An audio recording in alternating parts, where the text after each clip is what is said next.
Selamat siang Sobat Saba, ketemu lagi di Balai Saba. Alhamdulillah hari ini saya kunjungan ke salah satu klosos ada di Majalengka. Nah, memang biasa ini pakai controller dari salah satu perusahaan, ya, pakai vendor 2. Nah, kebetulan di sini baru check-in tadi malam, jadi kita cek kondisi produknya seperti apa. Suara dosatron ya, suara instalasi air. Oke, broodingnya seperti apa, metodenya dari mulai di plenum nanti kita lihat, kemudian di panasnya seperti apa, di heaternya seperti apa, nanti kita lihat bareng-bareng. Oke, ikuti terus kondisi brooding di kandang klosos kita ini.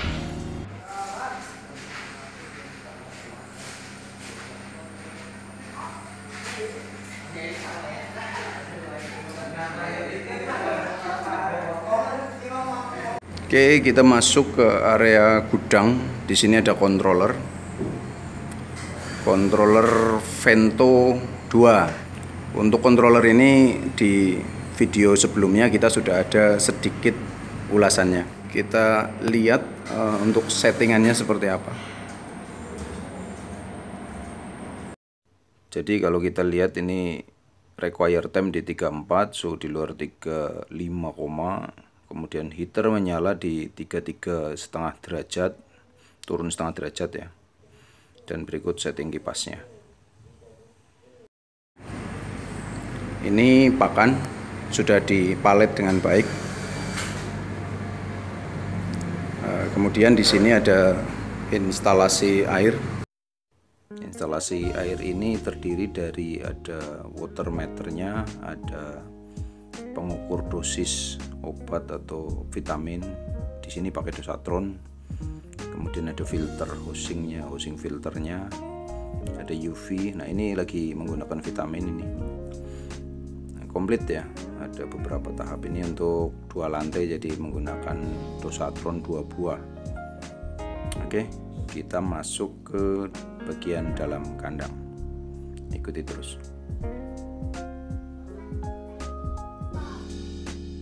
Untuk saat ini area brooding, periode brooding baru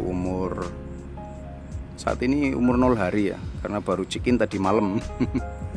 Jam 12:10 selesai bongkar DOC. Nah, kita lihat di area inlet, bukaan hanya berkisar 15 cm ya, satu kipas ini.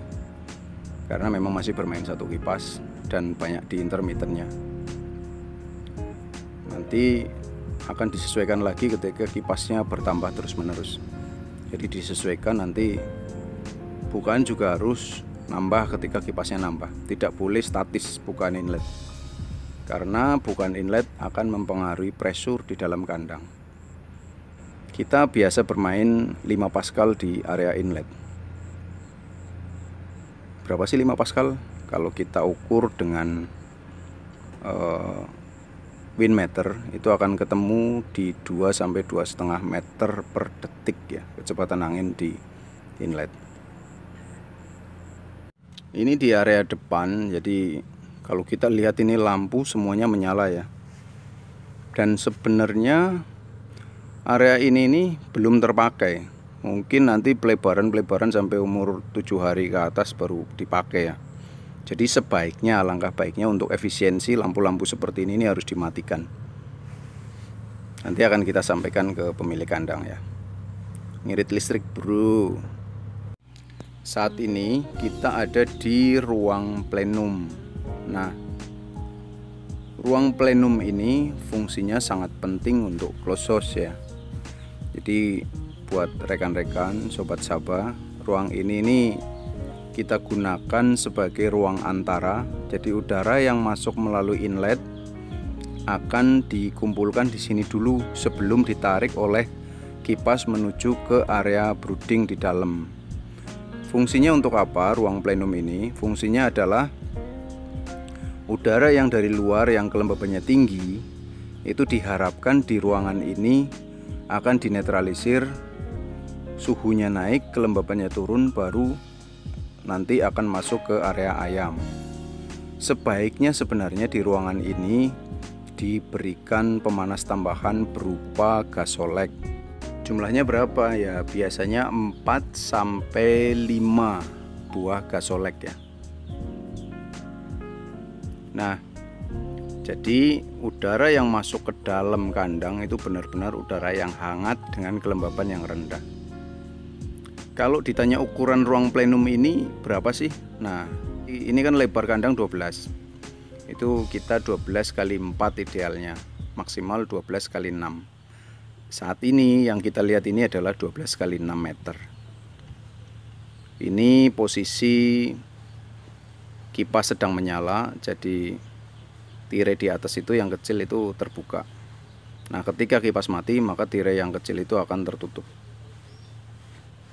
Jadi benar-benar angin dari luar masuk ke dalam kandang ini kita batasi ya. Pengaturan ventilasi untuk brooding. Nah, ini menutup ini. Oke, seperti itu. Ini menutup sehingga udara dari luar melalui inlet tidak masuk ke dalam area brooding. Oke, kita lanjut ke bagian dalam.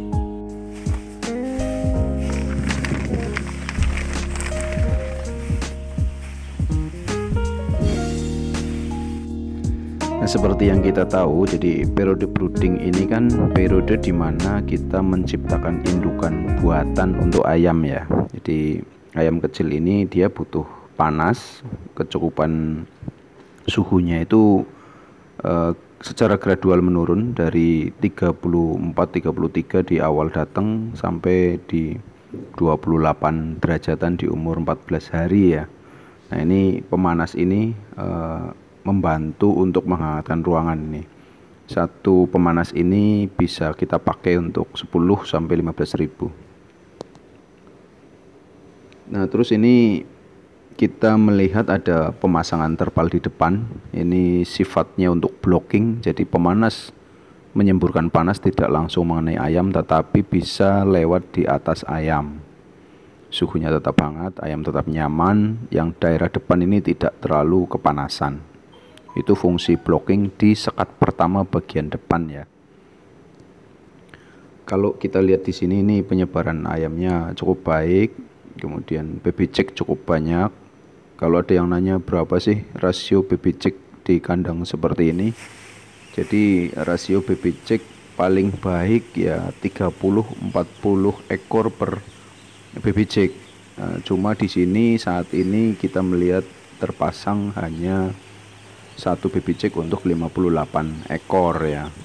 Kalau nipelnya sudah cukup baik. Ini kalau terpakai semua nipelnya satu nipel untuk 12 ekor. Nah, kalau paling bagus ya 10 ekor ya untuk per nipelnya. Nah, di sini kita lihat dalam proses brooding menggunakan koran. Ini koran kita pakai di 24 jam pertama.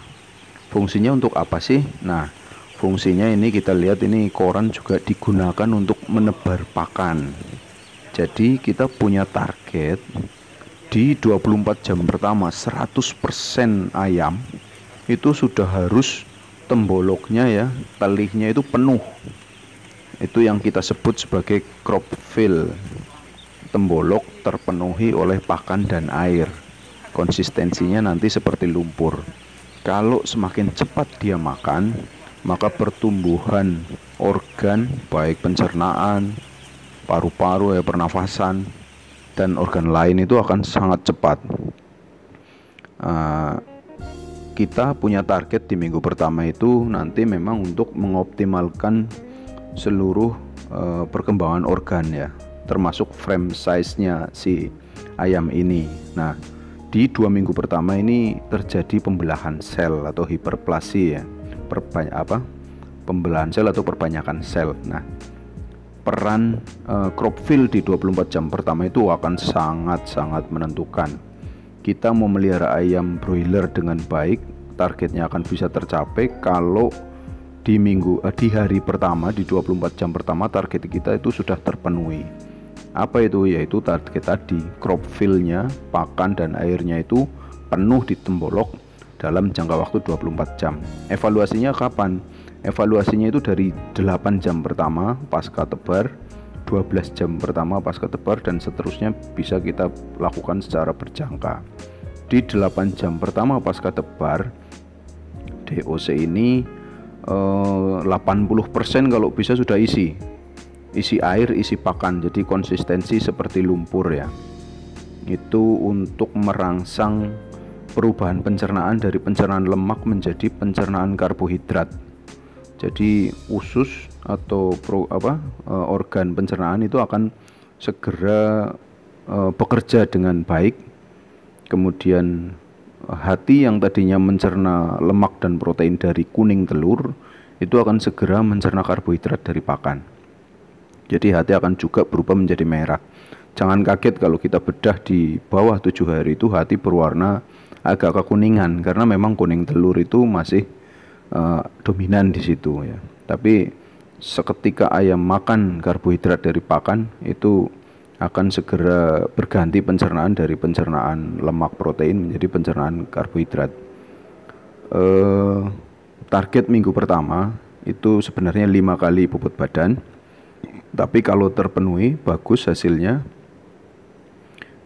bisa mencapai 200 gram atau lebih dari itu ya, ada sampai 230. Nah, mungkin seperti itu untuk target minggu pertama. Minggu kedua berapa?